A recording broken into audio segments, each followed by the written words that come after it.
బెంగళూరుకి చెందినటువంటి ఈ మహిళ బ్యాంక్ లాకర్ లో దాదాపు 15 లక్షల విలువైనటువంటి నగదుని అంటే బంగారాన్ని దాచిపెట్టుకుంది. ఇక్కడ షాకింగ్ విషయం ఏంటంటే సీసీటీవీ ఉన్నా గానీ బ్యాంకు లాకర్ నుంచి ఈమె బంగారాన్ని ఎవరో దొంగలెత్తుకుపోయారు. ఆమెకు బ్యాంకు నుంచి నష్టపరిహారం కిందట అంటే బ్యాంకులో ఈ రాబరీ జరిగింది కదా, అయినా కూడా ఒక్క రూపాయి కూడా ఆమెకి రాదు.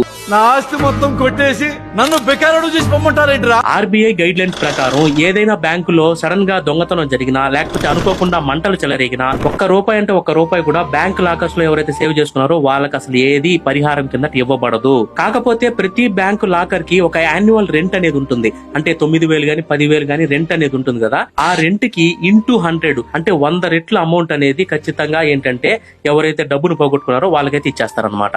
నేచురల్ కెలామిటీస్ అంటే ఎర్త్క్వేక్ అంటే భూకంపాలు గానీ లేకపోతే సునామీ లాంటివి వచ్చి ఈ బ్యాంక్ లాకర్స్ లో మీ నగదు గానీ అంటే మీ బంగారం గానీ డబ్బు గానీ ఏదైనా కొట్టుకుపోయినాయి అనుకోండి, అలాంటి పరిస్థితుల్లో అయితే ఒక్క రూపాయి కూడా మీకు రాదు. ఇది ముందే చెప్తున్నాను.